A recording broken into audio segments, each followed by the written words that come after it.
pertanyaan yang terakhir ini Pak, datang dari Bapak Ahmad Khalil. Menurut Ustadz, COVID ini akan berlangsung berapa lama lagi?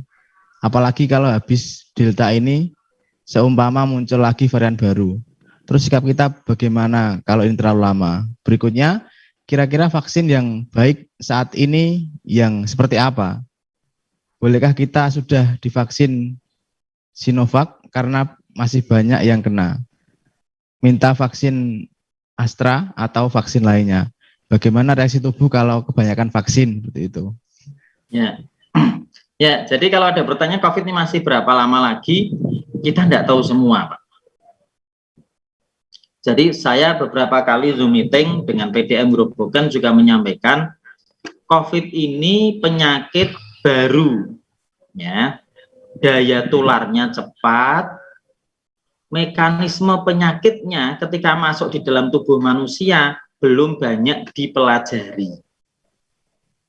Contoh, saya tuh punya saudara umur 85 tahun, punya hipertensi, punya diabetes, sembuh Pak, dirawat di rumah sakit. Tapi punya saudara umur 45 tahun, tidak punya sakit apa-apa, COVID 3 hari di rumah, meninggal positif. Jadi kita tidak tahu, COVID itu ketika masuk dalam tubuh kita tidak tahu.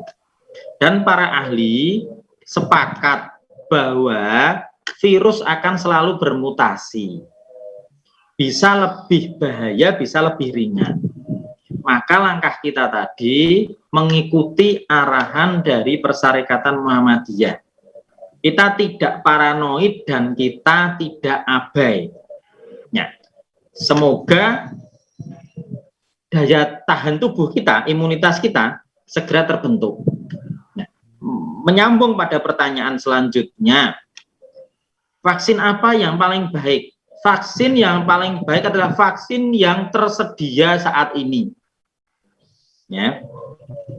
Mau Sinovac angka efektivitasnya 60-70%, tidak apa-apa daripada Astra itu yang 90 tapi tidak ada. Ya. Jadi kita berlaku kaidah pepatah itu, lebih baik makan singkong tapi nyata daripada makan roti keju tapi mimpi. Ya. Jadi saya sudah divaksin Sinovac 2 kali. Untuk tenaga kesehatan mau ada yang ketiga kali. Vaksinnya apa yang paling bagus yang tersedia. Ya. Untuk teknis-teknisnya ikuti arahan pemerintah. Nah, saya juga tidak hafal hari keberapa, aktivitasnya 70%, 80%, saya juga tidak hafal. Nah, maksud kita bahwa kita semua sebagai warga Muhammadiyah, ingat tadi Muhammadiyah, moderat, ya, memadukan ilmu agama dengan ilmu. Maka kalau kita ada warga Muhammadiyah yang tidak moderat, ya, berlawanan dengan fatwa-fatwa arahan dari pimpinan pusat persyarikatan, ada 2 kemungkinan, bahkan lebih. Dia tidak tahu adanya fatwa atau arahan pimpinan pusat, atau ilmu pengetahuannya kurang, atau memang ngeyel. Jadi maka saya menghimbau kepada warga Muhammadiyah, kita di persyarikatan yang moderat untuk bisa mengikuti. Kalau bisa mikir ya mikir, nek enggak sudahlah manut ikuti persyarikatan.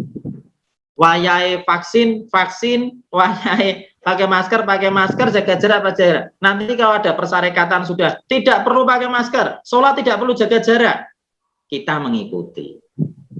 Dan Muhammadiyah selalu bekerja sama dengan pemerintah. Oh, dengan pemerintah Belanda saja kooperatif, apalagi dengan pemerintah Indonesia. Maka kita boleh kritis, tetapi warga Muhammadiyah tidak boleh melawan pemerintah atau kontra dengan pemerintah. Kritis boleh, bedakan antara kritis dengan kontra. Demikian Mas Moderator,